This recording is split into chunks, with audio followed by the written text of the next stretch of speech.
I stood there in our sleek, modern kitchen, staring at the charred mess that used to be my passport. The acrid smell of burnt plastic stung my nose as the last wisps of smoke curled up from the marble island. The blue cover was now a blackened, shriveled husk, its edges crumbling like ash. My wife, Belle, sat just a few feet away, casually sipping her green smoothie, her manicured fingers scrolling through her phone as if she hadn't just set fire to my identity. She didn't even look up when she spoke, her voice dripping with that smug tone I'd grown to hate. "You don't need it," she said, smirking like it was some clever joke. "Stay home and take care of the kids. That's what poor husbands do. I'm going to relax." Relax. That's what she called it. She was jetting off to Santorini tomorrow with Noah, her lover. She thought I didn't know. She thought I was too dumb, too buried in my work to notice the late-night texts, the girls' trips, the way she'd started dressing up for errands. But I knew. I'd known for months. What she didn't know, what I haven't told a soul yet, was that I had just signed the deal of my life. My startup, the little project I'd poured 15 years into, had sold to an international conglomerate for $2 billion. Billion with a capital B.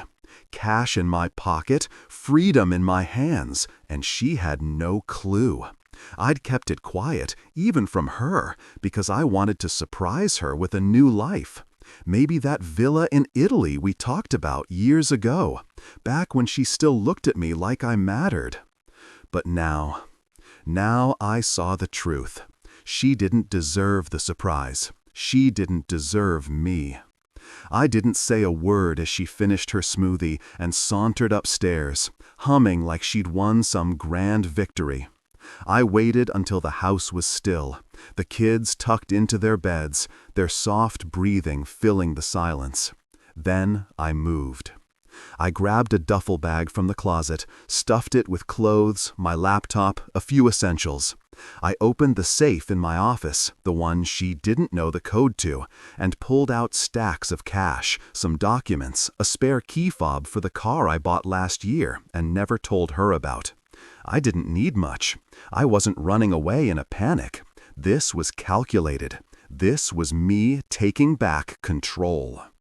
Before I left, I walked back to the kitchen. The passport's ashes were still there, a dark smear on the marble. I grabbed a pen and a notepad from the drawer, scribbled a quick message. "You're right. I'll stay home. Enjoy your trip." I left it next to the ashes, knowing she'd see it in the morning. She'd think it was surrender. She'd laugh. Maybe text Noah about how pathetic I was. Let her. I locked the door behind me, got into my car, a black SUV she'd never cared to notice, and drove into the night. The city lights blurred past me as I headed downtown, my mind racing, but calm. I wasn't the broken man she thought she'd left behind. I was something else now, something she'd never see coming. The penthouse suite I checked into was a world away from our suburban mansion. Glass walls, a view of the skyline, silence that felt like power. I dropped my bag, poured a glass of whiskey from the minibar, and sat on the leather couch staring out at the city. My phone buzzed. Belle, probably, but I didn't check. Not yet. I needed this moment to breathe, to feel the weight of what I'd done. $2 billion, a burned passport, a wife who thought she'd outsmarted me. The kids were safe with the nanny for now. I'd figure that out tomorrow. Tonight was about me reclaiming my life. I leaned back, sipping the whiskey, letting the burn in my throat match the fire in my chest. She thought she'd trapped me, grounded me, turned me into her little stay-at-home puppet while she danced off with her lover. But she'd misjudged me badly. I wasn't staying home. I wasn't poor, and I sure as hell wasn't done. Tomorrow, she'd wake up to an empty house and a rude awakening. I'd left her something she couldn't ignore. Not just the note, but the first hint of the storm I was about to unleash. This wasn't over. It was just beginning. I woke up to sunlight streaming through the floor-to-ceiling windows of my new penthouse suite, the city sprawling out below me like a map of possibilities. The leather couch creaked as I sat up, my neck stiff from sleeping in an awkward position, but my mind was sharp. I'd left the house last night, walked away from Belle and her smug little game, and now I was free. The duffel bag sat in the corner, a reminder of how little I'd needed to take with me. My phone buzzed on the glass coffee table. 10 missed calls, a dozen texts, all from her. I didn't read them yet. I knew what they'd say. Confusion at first, then anger, then some half-baked excuse. She'd woken up to an empty bed, a missing husband, and that note next to the ashes of my passport. Good. Let her stew. I showered, letting the hot water wash away the last traces of our old life. Then, dressed in a crisp shirt and jeans, clothes she'd never picked out for me. My first call was to Juno, my lawyer. She answered on the second ring, her voice calm and professional like always. "You're up early," she said. "Everything okay?" I told her everything. Belle burning my passport, her trip to Santorini with Noah, the way she'd mocked me like I was some broke loser. Then I dropped the bombshell. I sold the startup. $2 billion, signed yesterday. There was a pause, then a low whistle. "Well, damn," Juno said. "And what do you want to do about her?" I smiled, staring out at the skyline. Lock her out. Everything joint. Accounts, cards, access. I want it frozen by noon. Next, I called Theo, my business partner, and the only guy who'd stuck with me through the lean years. He'd been in the room when I signed the deal, grinning like a kid on Christmas. "You're a genius," he'd said then. And now, when I told him I'd left Belle, he laughed. "About time. What's the plan?" I told him I needed to meet some people, start putting pieces in place. He offered to handle the press if it leaked about the sale, keep my name quiet for now. I agreed. Discretion was my weapon. By midday, Juno texted, "Done. Accounts frozen. She's got nothing but what's in her purse." I pictured Belle in Santorini, swiping her card for a cocktail and getting that polite "declined" from the waiter. She'd call me then, furious, demanding answers. I wouldn't pick up. I poured myself a coffee from the suite's machine, strong and black, and sat at the desk, pulling my laptop open, planning my next move. The penthouse was paid for in cash, $2 million up front, no mortgage, no trail back to me yet. I'd used a shell company, something Theo had set up years ago for tax purposes. Belle wouldn't find me here. She didn't even know I had the money to afford a place like this. To her, I was still the guy scraping by, the poor husband she'd sneered at. I needed allies now, people who could help me turn this mess into something I controlled. My first stop was Isla, Noah's fiancée. She didn't know her man was halfway to Greece with my wife, probably sipping wine and laughing about how they'd pulled one over on us. I found her number through a mutual friend, called and asked to meet. "It's urgent," I said. She sounded wary, but agreed. Coffee shop downtown, 1 hour. I grabbed my keys and headed out. Isla was waiting at a corner table, her blonde hair pulled back, her face tight with stress. She didn't know me well, just as Belle's husband, the quiet guy who didn't say much at parties. I sat down, ordered a coffee, and got straight to it. "Noah is cheating on you with Belle. They're in Santorini right now." Her eyes went wide, then hard. "You're lying," she said, but her voice shook. I pulled out my phone, showed her the photos I'd had a PI snap. Belle and Noah boarding the plane, his hand on her leg, her laughing like she didn't have a care in the world. Isla's face crumpled, but she didn't cry. She just stared, then whispered, "That bastard." I leaned forward, keeping my voice low. "I'm not here to hurt you. I'm here because we can help each other. She burned my passport to keep me stuck while they ran off. But I'm not stuck. I've got resources now, more than they know, and I'm going to use them. Isla looked up, her jaw tight. What do you mean? I told her about the sale, the money, the power I had now. They think they've won. They don't. I just need proof, something to bury them. She nodded slowly, then pulled out her own phone. I've got his cloud password. Let me check something. We sat there sipping coffee as she scrolled through Noah's backup folder. Her fingers froze. "Oh my God," she muttered, turning the screen to me. Texts, dozens of them. Noah and Belle plotting how they'd drain our accounts, how they'd frame me as the bad guy, how they'd live big while I took the fall. "He said you were broke," Isla read aloud. "Said you'd never recover." I laughed, a bitter sound. He's about to find out how wrong he is. Isla handed me the phone. "Take it. Use it. I want him to pay." I copied the texts, sent them to Juno with a note. Start building the case. This wasn't just about revenge. It was about justice. Belle thought she'd torched my life when she burned that passport, but all she'd done was light the fuse. I sat in the penthouse that night, the city lights twinkling outside like a million little eyes watching me piece my life back together. Isla's texts from Noah's phone were open on my laptop.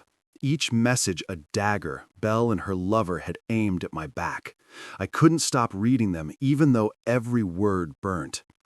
"He's clueless," Noah had written. "Thinks he's still got a shot at something big. Wait till we cash out." Belle's reply: "He's too busy playing dad. Won't even notice till it's gone." They'd been planning this for months, siphoning money, setting me up to look like a failure, while they ran off to live their fantasy.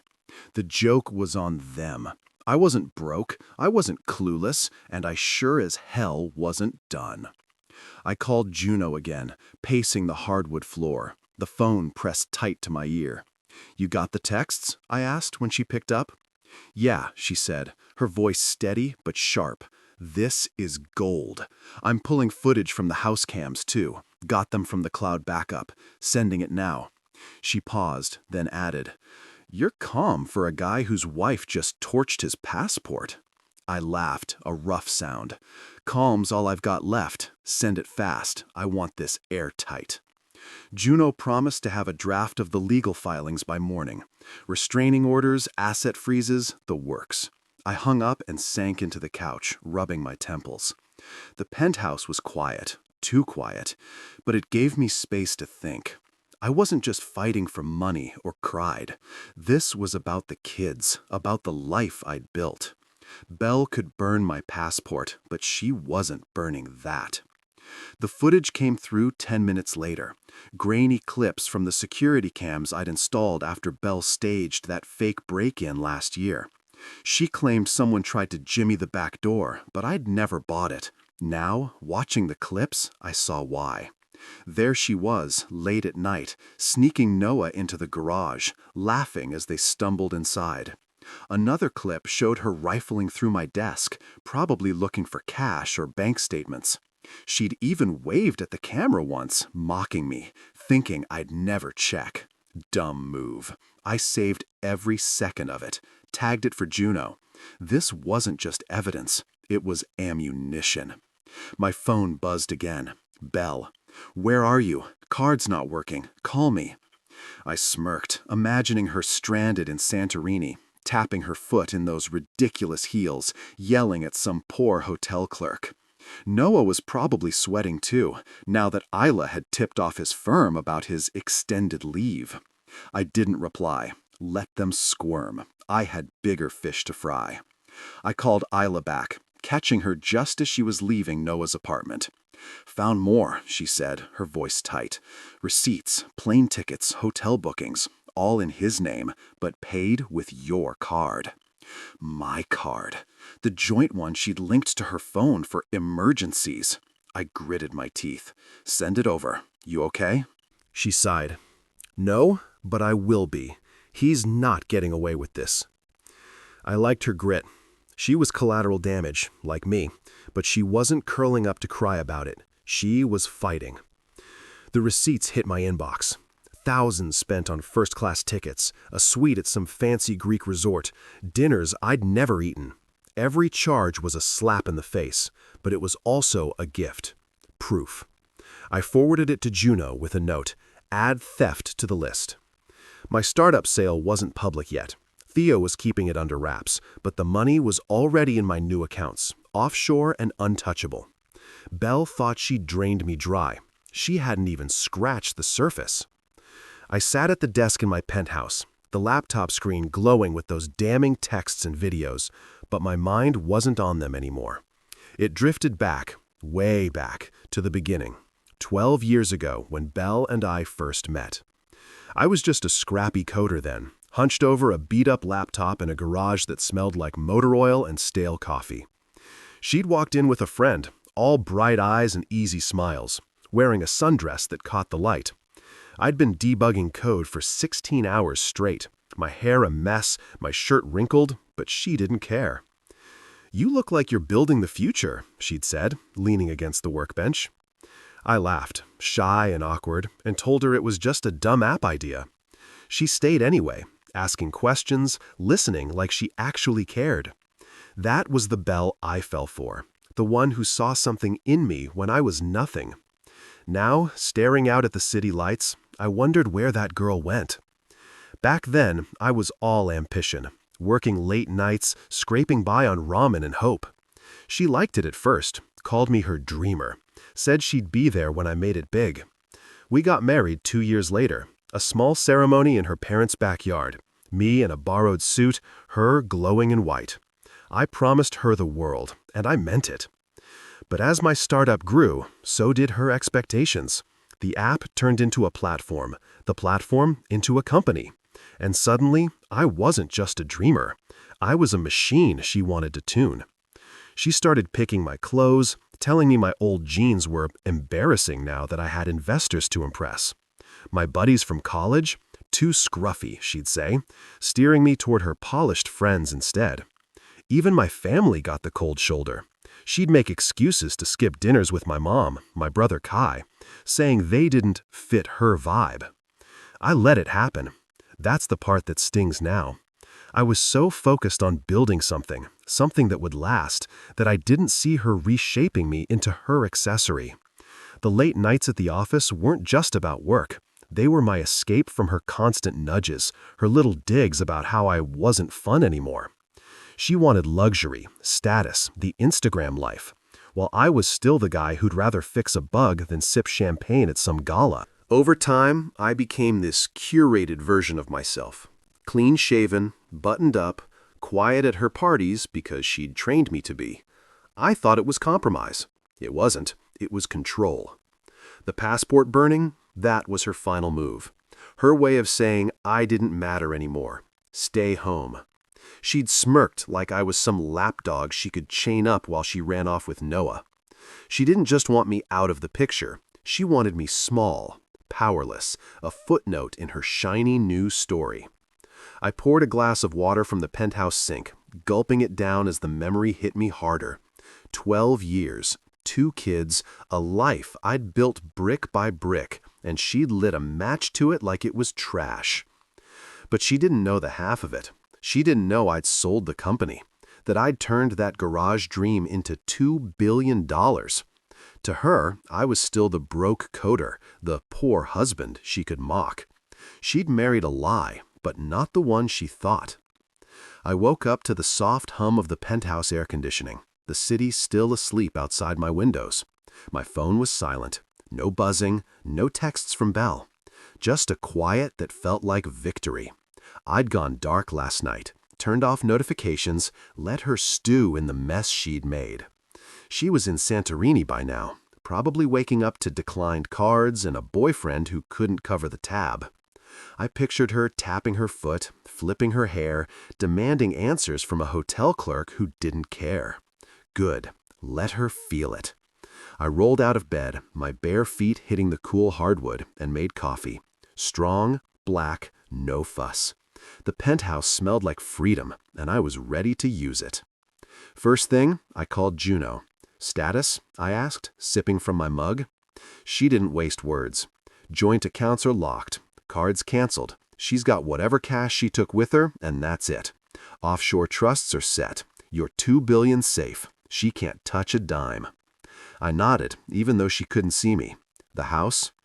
Juno's voice sharpened. "Deeds off your name. Transferred to the LLC. She's got no claim unless she fights it in court." "And with what money?" I smirked. The mansion, our big, shiny suburban cage, was mine in every way that mattered. Belle could bang on the door all she wanted. She wasn't getting in. I'd gone ghost, and it felt good. No calls, no explanations, just me pulling levers she didn't even know existed. I checked my new bank app. Clean, separate accounts, fat with the sale money. Theo had wired his cut too, but mine was the lion's share. $2 billion sitting there like a loaded gun. Belle thought she'd left me broke, scrambling. She didn't know I'd been planning for years. Quiet moves, shell companies, trusts she'd never sniffed out. I wasn't the fool she'd painted me as. Next, I texted Isla. "How's it going?" She replied fast. "Noah's freaking out. Firm's on his ass. I'm good, thanks." I liked her more every day. She'd taken her own hit, but wasn't crumbling. She'd sent his boss the texts, the receipts, everything. And now Noah was feeling the heat. His cushy job was probably toast by now. Cheating on your fiancée with a married woman doesn't look great on a resume. I typed back, "Stay sharp. She'll be home soon." Isla sent a fist bump emoji. We were a team now, whether she realized it or not. I stood by the penthouse window, coffee in hand, watching the city wake up below me. It was 3 days since Belle had left for Santorini, and today she'd land back home right into the trap I'd set. My phone had been quiet all morning. No texts, no calls, just the calm before the storm. Juno had confirmed everything. The house codes were changed, the accounts frozen, the LLC in place. Belle was walking into a brick wall, and I wasn't there to soften the blow. I didn't feel guilty. Not after the passport, not after the texts, not after seeing her laugh with Noah on those cams. She'd made her bed. Now she could sleep in it. I checked the flight tracker on my laptop. Her plane was due in at noon. I pictured her strutting through the airport, designer sunglasses on, expecting to come home to her perfect life. Instead, she'd find a locked door and a bank account that didn't answer her prayers. Noah was probably with her, sweating through his excuses, his own world crumbling after Isla's moves. I smirked, sipping my coffee. They deserved each other. 2 liars scrambling in the wreckage. I wasn't at the house, of course. I was watching the cams remotely, the app open on my phone. The nanny had taken the kids to her place last night. My instructions, no questions asked. I'd call them later, tell them I was on a work trip, keep it simple. They didn't need to see this part. The footage from this morning showed an empty driveway, the mansion sitting there like a ghost town. I waited, knowing she'd show up soon, knowing the cameras would catch it all. Around 1 p.m., my phone pinged. A motion alert from the front door cam.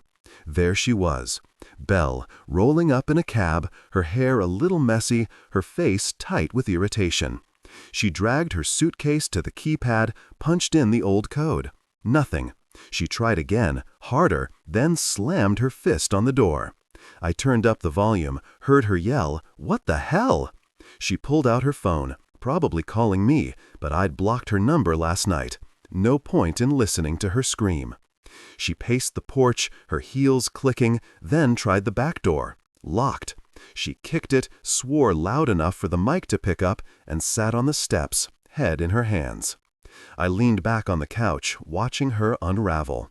She looked smaller out there, less like the queen she played online, and more like a kid who'd lost her toy. Her suitcase sat beside her, a bright pink monstrosity stuffed with clothes she couldn't afford anymore. I didn't feel bad. She'd burned my passport, mocked me, run off with Noah, thinking she'd won. This was her wake-up call, cold, hard, and overdue. I stood in the penthouse kitchen. the morning light cutting through the rain clouds that had finally cleared. The coffee machine gurgled as I waited, my mind on the meeting ahead. Belle had texted last night, not from her number, probably a friend's phone since I'd blocked her. We need to talk. Public place, please. I'd stared at it for 10 minutes before replying. Fine. Noon. The diner on 5th. I didn't want to see her, didn't want to hear her voice, but I needed to look her in the eye one last time.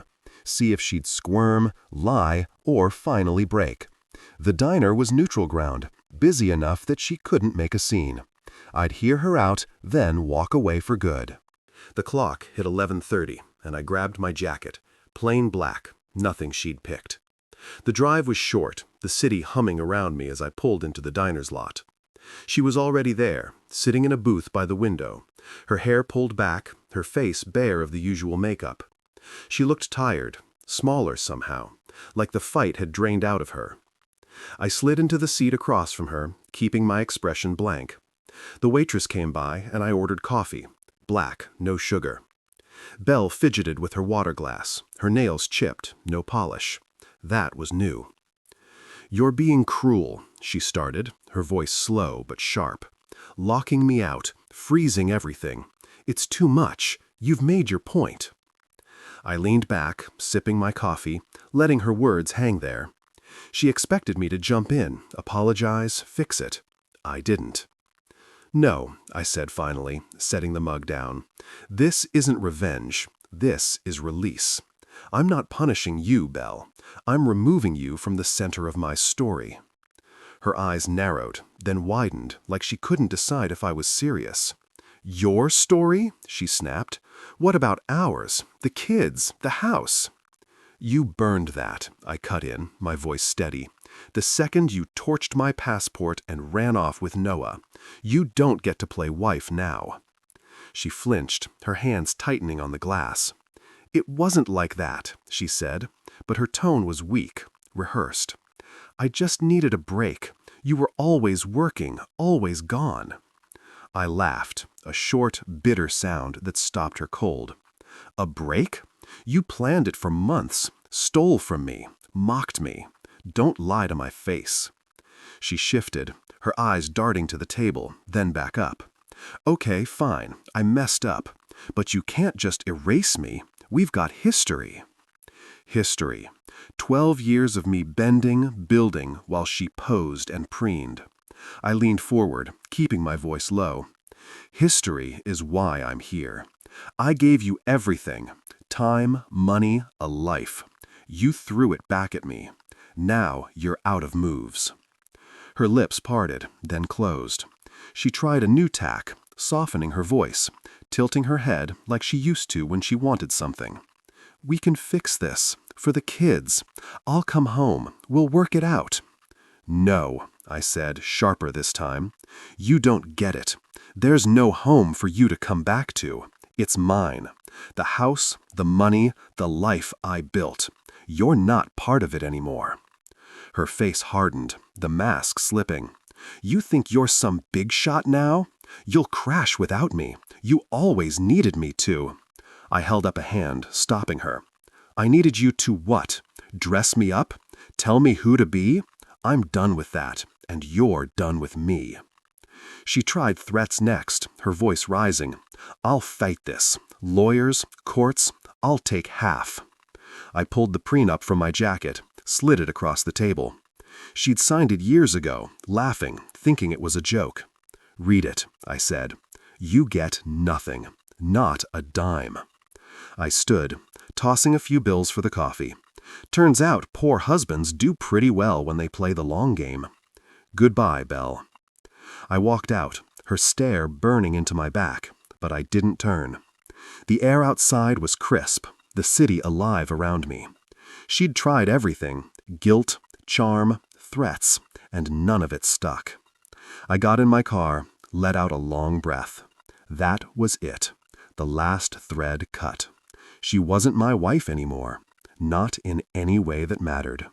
I woke up to sunlight spilling across the penthouse floor, the city stretching out beyond the glass like a promise I could finally keep. Belle was gone.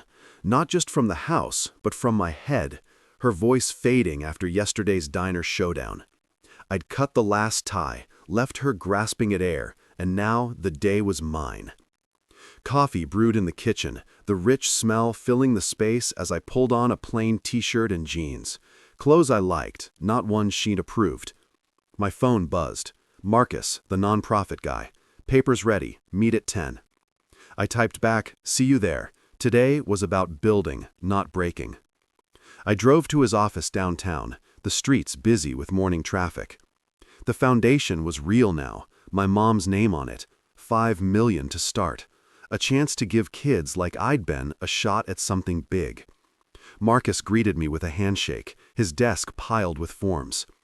This is solid, he said, sliding the papers over. Scholarships, coding camps, mentorships, starts next quarter. I signed, my pen scratching across the page, feeling her with me. Mom, who'd worked double shifts to buy me that first clunky computer. Belle had called this a waste. She was wrong. This was legacy. Back in the car, I called the nanny. Bring the kids to the park at noon, I said. I'll meet you there. She agreed, no questions.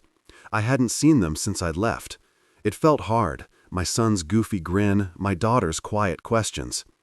I'd kept it light on the phone, said I was working, but they deserved more. The park was neutral, open, a place to start fresh. I stopped for ice cream on the way, chocolate for him, strawberry for her, guessing their favorites, like I hadn't been gone. They ran to me when I got there, small arms wrapping around my legs. "Daddy!" my son yelled, his face smeared with dirt already. My daughter hugged quieter, her eyes searching mine. "Where were you?" she asked. I crouched down, handing them the cones. "Work stuff, kiddo, but I'm here now. How's it been?" They chattered, school, the nanny's pancakes, a lizard they'd seen. I listened, really listened. No phone in my hand, no bell nagging in the background. We sat on a bench, the sun warm, and I told them we'd take a trip soon. "Where?" my son asked, ice cream dripping. "Florence," I said. "Italy. Cool buildings, good food." They grinned, no clue it was my dream too. One Belle had mocked. The nanny watched from a distance, giving us space. I'd sort custody later, Juno was on it, but for now, this was enough.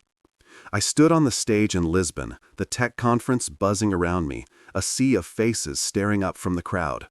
The lights were hot, the mic heavy in my hand, but I felt steady, steadier than I'd been in years.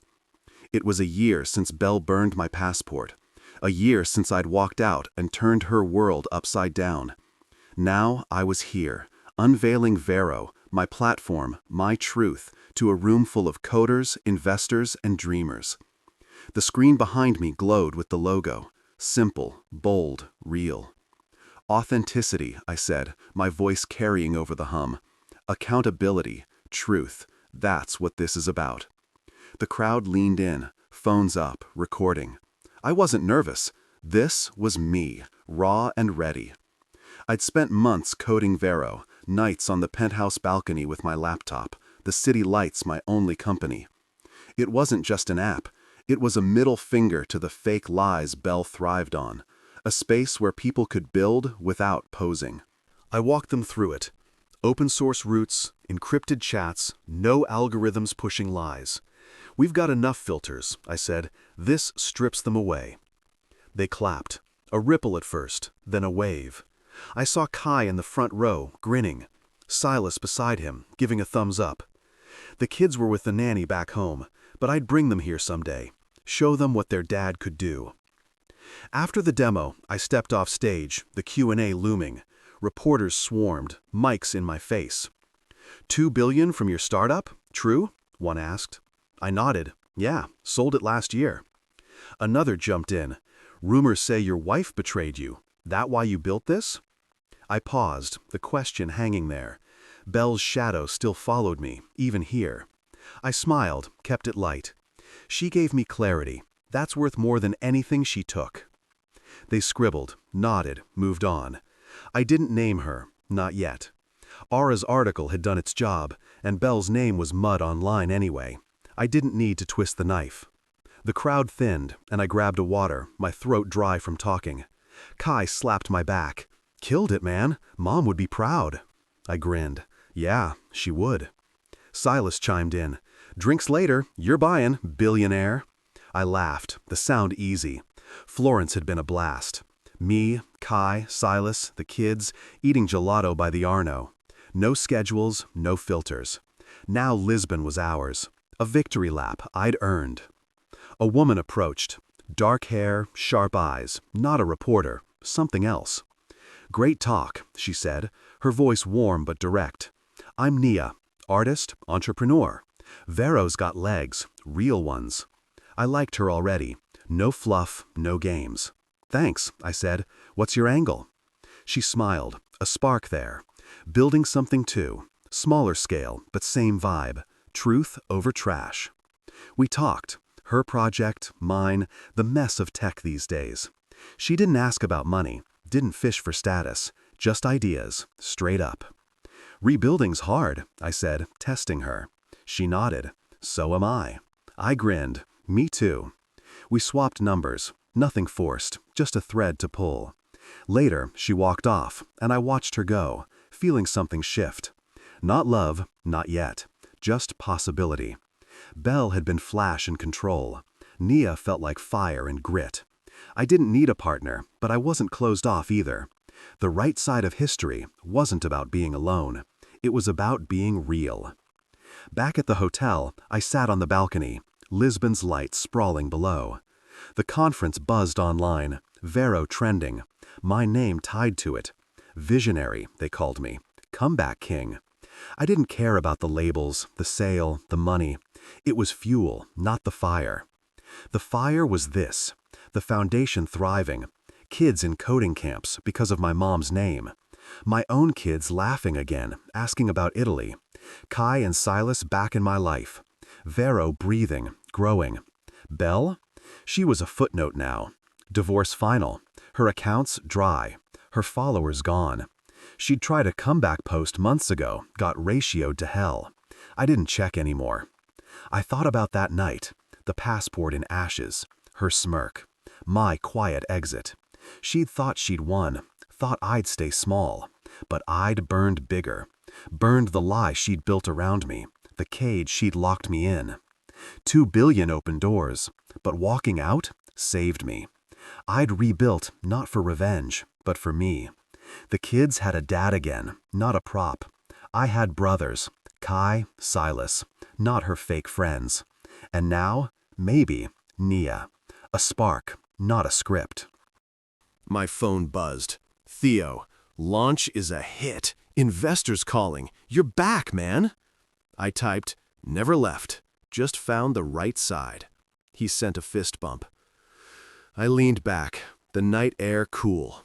Lisbon glowed, a city I'd conquered, but the real win was quieter. Me, here, whole. Belle's fire hadn't destroyed me. It had cleared the way, torched the junk I didn't need. I lost a wife, a house, a version of myself I'd hated. I'd gained everything else. I stood, stretching, the conference noise fading below. Vero was out there now, my mark on the world. The foundation was growing, the kids were mine, and Nia's number sat in my phone. A maybe, a what if. I didn't need to prove anything to Belle anymore. She lost the game she'd started. I was on the right side, not of money or fame, but of me, the man I'd always been, under her noise, the one she'd never seen coming. I walked inside, the balcony door clicking shut. Tomorrow, I'd fly home. Kids, Kai, Silas, a life I'd built. Some fires don't end you, they start you, and I was burning bright.